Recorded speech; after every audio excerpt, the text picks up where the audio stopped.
Quand le feu est là, la présence manifeste de Dieu est là. Alléluia.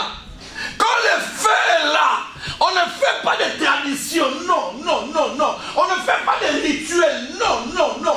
On fait les choses par esprit. Alléluia. Amen. Et nous avons choisi un passage de la Bible, alléluia, dans 2 Chroniques, chapitre 7, du 1er au 20e verset, pour bien illustrer le problème de l'église de réveil. L'église de réveil aujourd'hui n'a plus le même pouvoir que l'église de réveil d'hier. Pourquoi?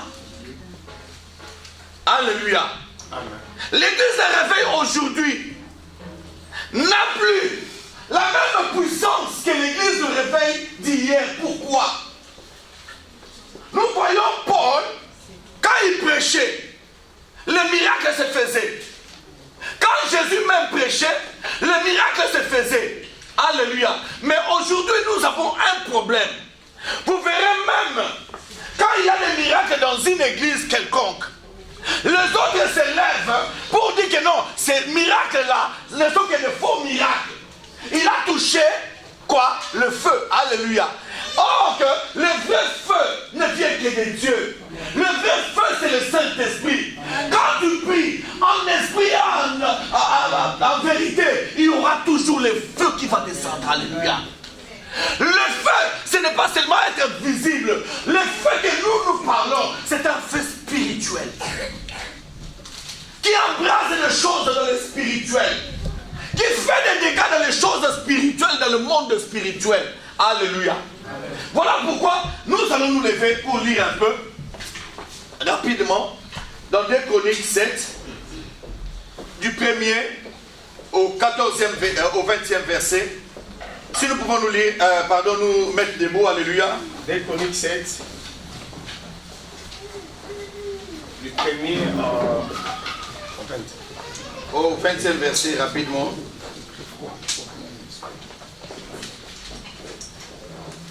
Des Chroniques 7, du 1er verset à 20. Je lis en anglais.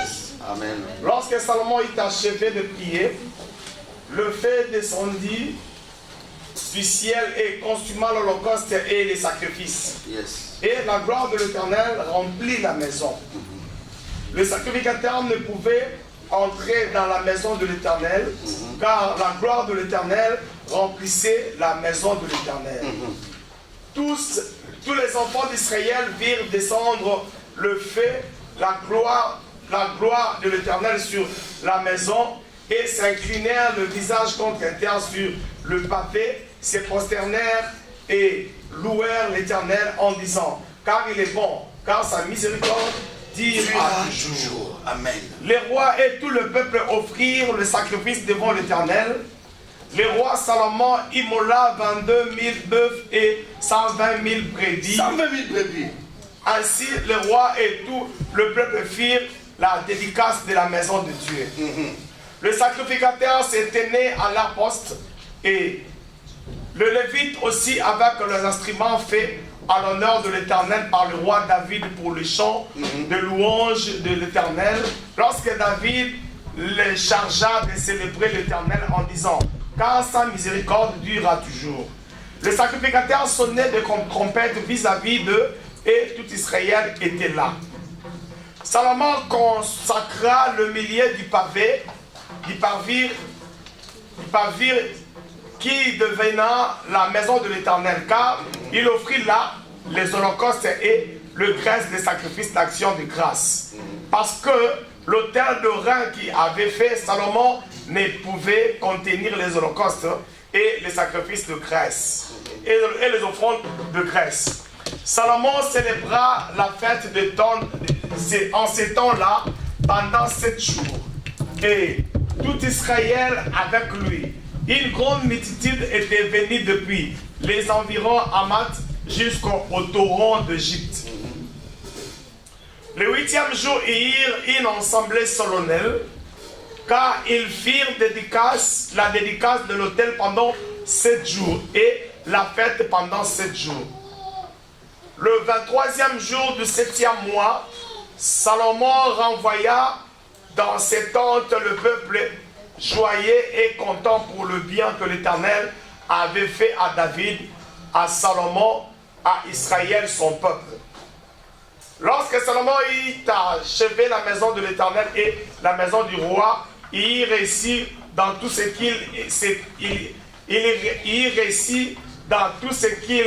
s'était proposé de faire dans la maison de l'Éternel, dans la maison du roi. L'Éternel apparut à Salomon pendant la nuit, il lui dit, j'exauce ta prière et j'ai choisi ce lieu comme la maison où l'on devra offrir des sacrifices. Quand je fermerai le ciel et que il n'y aura plus de pluie, quand j'ordonnerai au souterrain de consumer le pays, quand j'enverrai la peste parmi mon peuple, si mon peuple sur qui a été invoqué mon nom s'humilie, cherche ma face et il se détourne de ses mauvaises voies, je l'exaucerai de cieux et je lui pardonnerai son péché et je guérirai son pays. Mais mes yeux seront ouverts désormais et mes oreilles seront attentives à la prière faite à ce lieu. Maintenant, je choisis de sanctifier cette maison pour que mon nom y réside à jamais. Pour que mon nom y réside à jamais. Soulignez ça. Dieu a dit, j'ai choisi cette maison pour que mon nom y réside à quoi? À jamais. Écoutez bien. Pour que mon nom, l'Éternel, y réside à quoi? À jamais. Cela veut dire pour toujours. Cela veut dire pour toujours. On y va. J'aurai toujours là mes yeux et mon cœur. J'aurai toujours là. Souligne encore ça. C'est dans la maison de l'Éternel. Dieu parle de sa maison. Il dit, j'aurai toujours là mes yeux et quoi? Mes yeux et mon cœur. Frère, si tu veux que Dieu te voie, sois dans la maison de Dieu. Alléluia. Amen. Si tu veux que Dieu t'apprécie, travaille dans la maison de Dieu.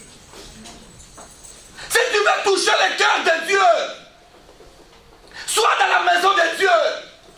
Si tu veux que les yeux de Dieu soient sur toi, frère, fais quelque chose dans la maison de Dieu. Amen.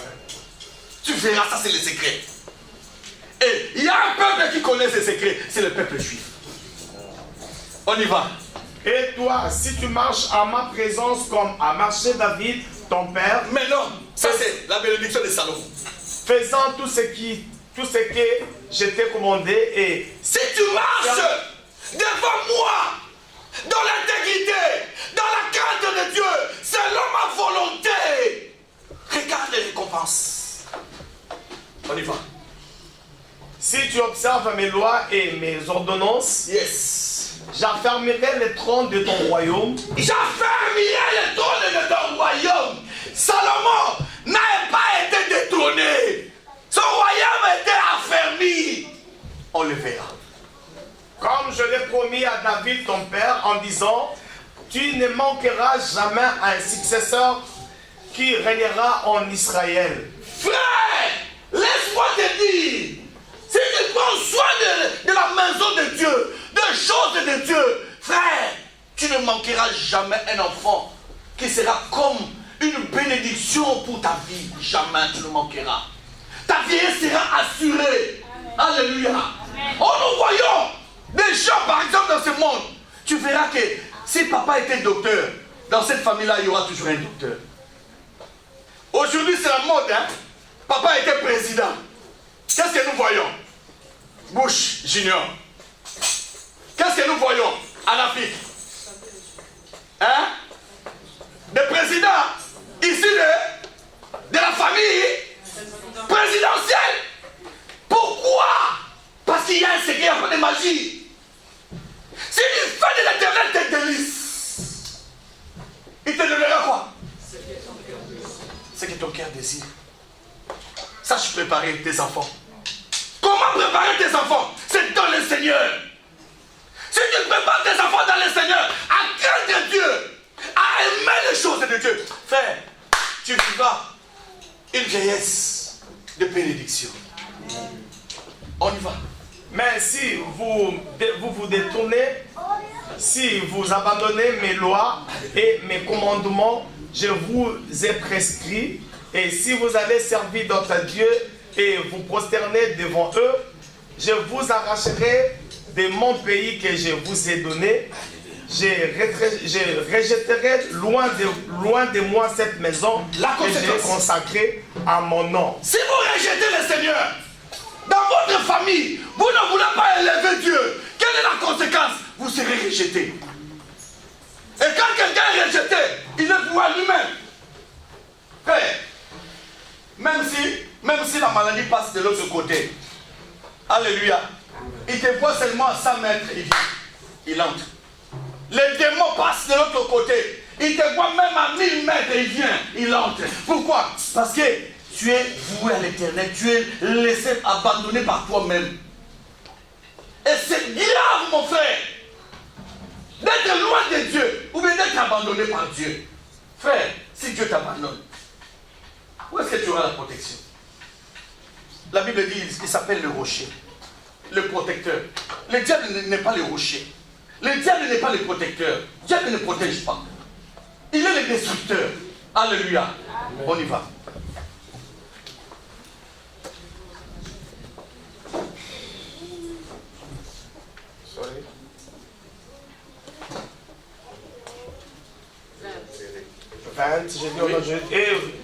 Et je vous racheterai de mon pays que je vous ai donné, et je rejetterai loin de moi cette maison que j'ai consacrée à mon nom.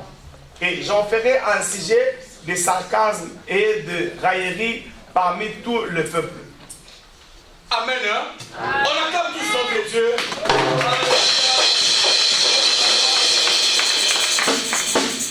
Aujourd'hui, qu'est-ce que nous voyons dans nos télés?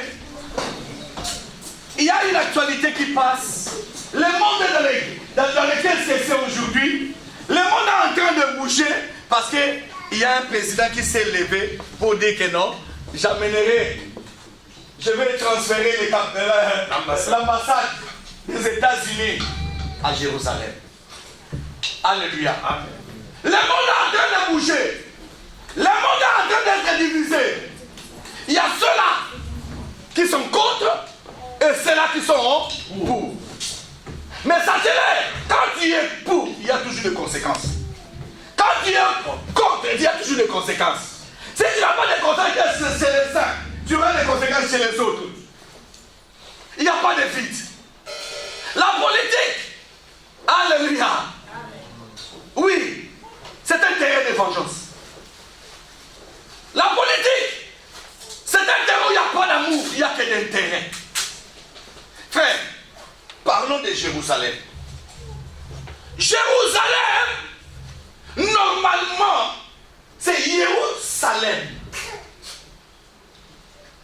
En hébreu, c'est Jérusalem. Cela veut dire que non, Jérusalem, c'est la ville. Salem, c'est la paix. Alléluia. Amen. C'est la ville de paix.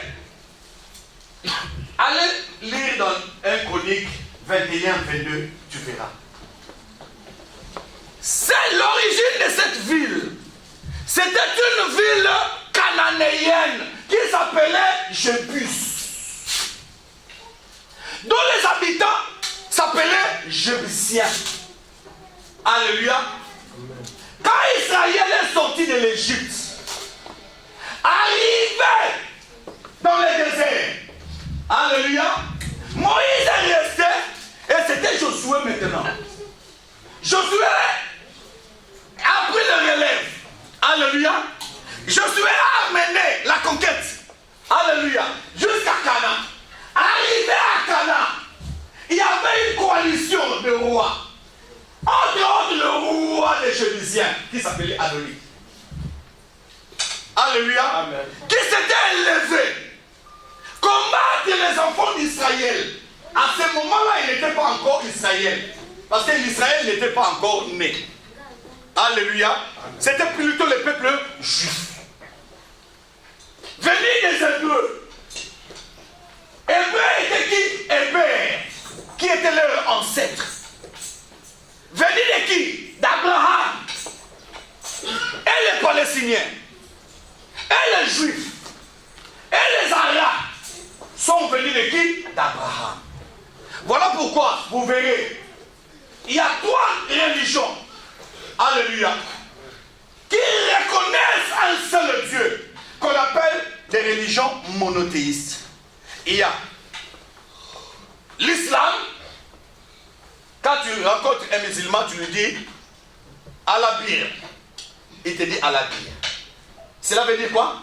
Dieu est et un. Deuxième religion, c'était le judaïsme.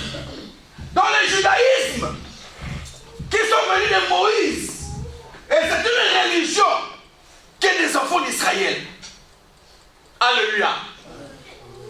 Le judaïsme, c'est une religion d'Israël. Rien que d'Israël. Alléluia. Jusqu'aujourd'hui, rien que d'Israël. Et c'est là, ils reconnaissent un seul Dieu. La troisième religion, c'est le christianisme. Qui reconnaissent un seul Dieu.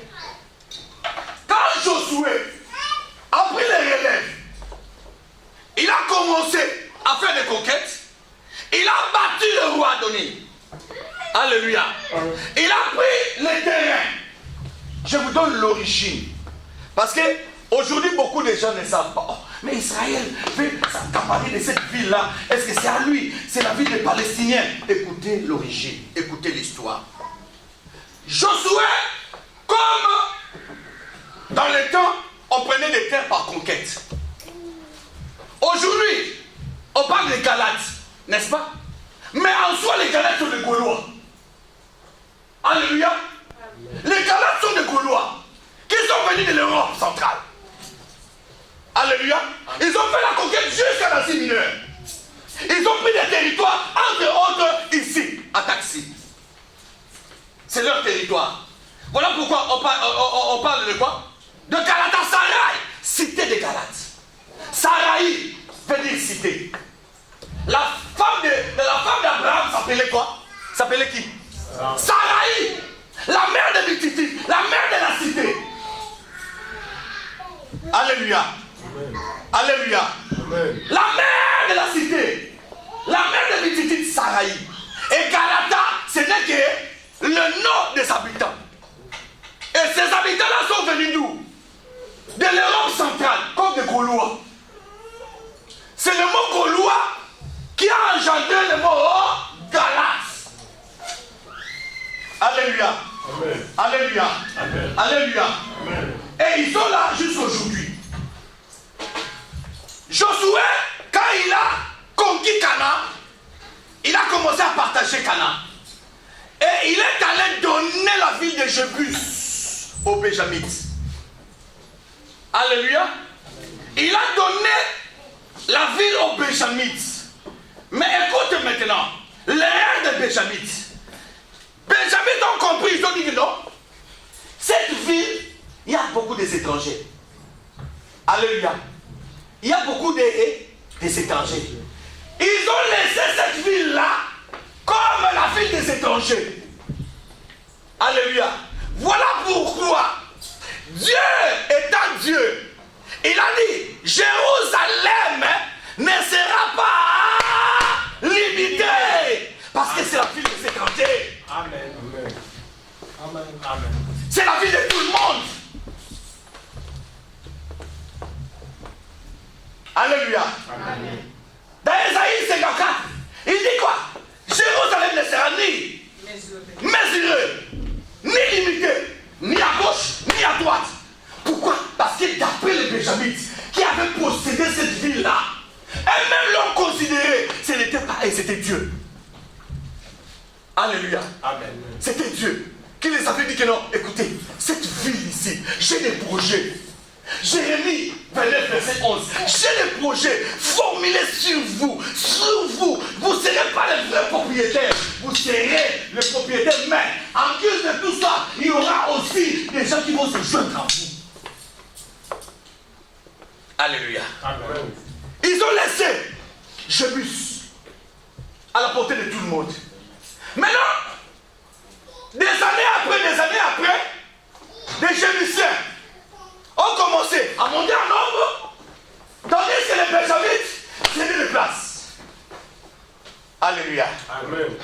s'est fait après des années, est sorti un conquérant.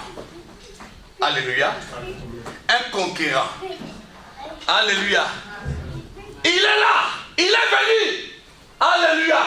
De la forêt. Il a commencé à faire sa conquête depuis la forêt. Le lion qui tue. L'ours qui tue. Ok, c'était la préparation de Dieu. Alléluia. Oubliez abandonner sa famille. Alléluia. Oh, frères et sœurs, ce que tu vis aujourd'hui, ce n'est qu'une formation. Alléluia. Dans tes mains, il y a quelque part là, il y a un siège qui t'attend quelque part. Il y a un siège qui t'attend quelque part. Cet homme-là s'appelait David. Dans le mot David, il y a quelque chose, un secret. David, c'est la divinité.